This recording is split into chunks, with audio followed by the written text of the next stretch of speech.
ছোট্ট ছেলে অপু একাই একটা বড় অ্যাপার্টমেন্ট ভাড়া নিল। সেখানে ওঠার পর সে ডজনখানিক টিস্যু বক্স জোগাড় করল। নতুন প্রতিবেশীদের শুভেচ্ছা জানাতে এগুলো ছিল তার উপহার। পাশের বাসার রফিকের কাছে ব্যাপারটা অদ্ভুত লাগলো। সে অপুর বাবা মায়ের কথা জানতে চাইল, কিন্তু অপু শুধু বলল, আমি এখানে একাই থাকি। নিজের ফ্ল্যাটে ফিরে অপু চারপাশটা ঘুরে দেখল। সে গোসল করতে চাইল, কিন্তু কোথাও কোনো বাথটাব পেল না। তখন সে রফিকের দরজায় গিয়ে জিজ্ঞেস করলো কোথায় গোসল করা যায়। রফিক তাকে কাছের লোকজনের গোসলখানার ঠিকানা দিল আর জানালো সে নিজেও পরে সেখানে যাবে। অপু তাকে ধন্যবাদ দিয়ে চলে গেল। কিছুক্ষণ পরই রফিক গোসলখানায় অপুকে দেখতে পেল। গরম পানিতে গা ভেজানোর পর অপু নিজে চুল ধুতে শুরু করলো। তার আনাড়ি ভাব দেখে রফিক চুল ধুয়ে দেওয়ার প্রস্তাব দিল। তাকে অবাক করে দিয়ে অপু জানালো অনেকদিন কেউ তার চুল ধুয়ে দেয়নি। ফেরার পথে তারা গল্প জুড়ে দিল। অপু বলল তার অনেক টাকা আছে, কিন্তু বাবা মা অনেক আগেই মারা গেছেন। তার কথা শুনে রফিক বুঝল তাদের দুজনের জীবনের গল্পটা অনেকটা একই রকম। সে অপুকে জানালো তার নিজের বাবা মাও অনেক আগে মারা গেছেন। এ কথা শুনে অপুর খুব খারাপ লাগলো। পরের দিন দরজার সামনের বারান্দা পরিষ্কার করতে গিয়ে অপু পা পিছলে পড়ে গেল। সে নিজের ঘরে ফিরে একাই নিজের ক্ষতের চিকিৎসা করলো। এরপর নিজেকে খুব শক্ত প্রমাণ করার আশায় সে রফিকের ফ্ল্যাটে গেল। ঠিক তখনই সে খেয়াল করলো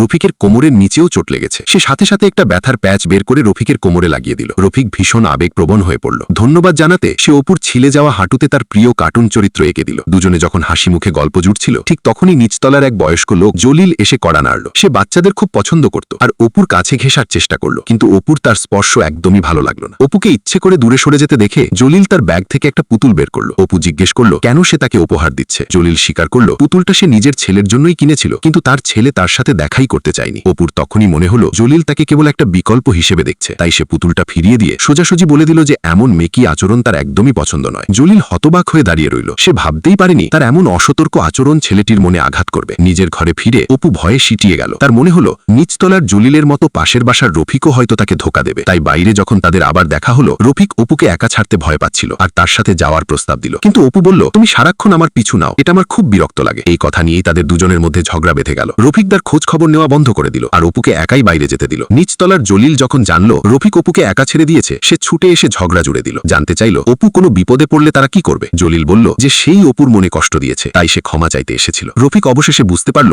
কেন অপু হঠাৎ করে দূরে সরে গিয়েছিল। এরপর দুজনে মিলে ভাবতে বসলো অপু কোথায় যেতে পারে। ঠিক তখনই রফিক কিন্ডারগার্টেনের টুপি পরা একদল বাচ্চাকে দেখতে পেল। সে মুহূর্তেই বুঝে গেল অপু কিন্ডারগার্টেনে গেছে। অপুর সাথে ঝগড়া করার জন্য অনুতপ্ত হয়ে সে সাথে সাথে স্কুলের দিকে ছুটল। ততক্ষণে স্কুল ছুটি হয়ে গেছে। অন্য সব বাচ্চাকে তাদের বাবা মায়েরা নিয়ে গেছে। অপু নিজেকে সান্ত্বনা দিল, নিজেকে বোঝালো যে একা থাকলেও কোনো সমস্যা নেই। কিন্ডারগার্টেন থেকে বের হওয়া শেষ বাচ্চাটিই ছিল সে। ভাগ্যক্রমে রফিক ঠিক সময়েই সেখানে পৌঁছালো। রফিক অপুকে বলল যে সে সত্যিই তাকে ভালোবাসে আর কখনো তার বিশ্বাস ভাঙবে না।